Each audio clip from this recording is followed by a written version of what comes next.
आपको एक बात ये भी मैं बता दूं, अभी 18वीं सदी की बात है। 18वीं सदी में अमेरिका का सफर करने वाले एक साइंसदान ने एक नई चीज का इंकशाफ किया।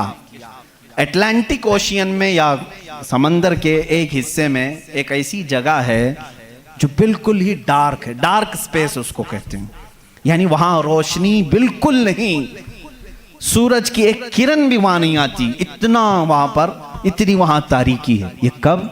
18वीं सदी में, यानी आज से 200 साल पहले की बात है। उसने इंकशाफ किया, दुनिया को बताया, मैंने एक ऐसी जगह देखी, बहुत ही डार्क है, बहुत अंधेरा है। वो जब वापस आया तो उलमाए रब्बानी ने सूरह नूर की कुरानी आयतें पढ़ी। अल्लाह फरमाता है कि इज़ा अखरज यदहु लम यकद यराह व मन लम यजअलिल्लाहु लहू नूरन फमा लहू मिन नूर।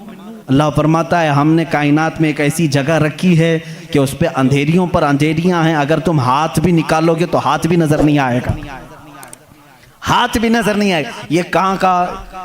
ये इल्मुल बहर जिसको कहते हैं, समंदरों का इल्म रखने वाला, जो पूरी जिंदगी समंदरों की खोज में लगा दिया, वो ला करके बताया। उसने सोचा मैं बहुत बड़ा तीर मारा हूं, लेकिन जब बताया कुरान पढ़ने वालों ने कि ये तो कुरान में है, अल्लाह फरमा रहा है एक डार्क स्पेस है कायनात में जहां तुम हाथ भी निकालोगे तो नहीं नजर आएगा, इतना डार्क है।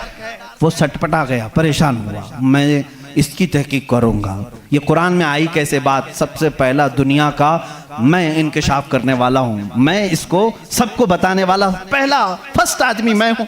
ये पहले से कहां से आ गई कुरान? फिर वही दो बातें मैं बताता हूं मेरे अजीजों। उसको भी यही झटका लगा कि ये कुरान उस जमाने में नाजिल हुआ जब साइंस का वजूद नहीं था, और उस पर नाजिल हुआ जिसको दुनिया में किसी ने सिखाया नहीं था। बाद में फिर उसने ये सोचा शायद हो सकता है प्रॉफेट मोहम्मद सल्लल्लाहु अलैहि वसल्लम समंदरों का सफ़र बहुत करते होंगे, उनके समंदरों के सफ़र में शायद कभी ये जगह आ गई होगी, इसलिए उन्होंने अपने मन से कुरान में ये लिख दिया होगा। उसने ये नतीजा निकाला। लेकिन दूसरे ही दिन उसे फिर बड़ा झटका ये लगा कि जब सीरत मुस्तफ़ा पढ़ा उसने, अल्लाह अकबर, हुजूर की 63 साला जिंदगी में आपने एक मर्तबा भी समंदर का सफ़र किया ही नहीं। ये बहुत बड़ा झटका लगा कि वो मोहम्मद सल्लल्लाहु अलैहि वसल्लम कभी पूरी जिंदगी में समंदर का सफर किए ही नहीं। मेरे अजीजों, इस बात में गलत फहमी में ना आना कि वह समंदरों को नहीं जानते थे। वो मेराज का सफर करने वाला रसूल समंदरों को जरूर जानता है, लेकिन ये हिकमत इलाही थी कि कभी समंदर के सफर करने का इत्तेफाक नहीं हुआ।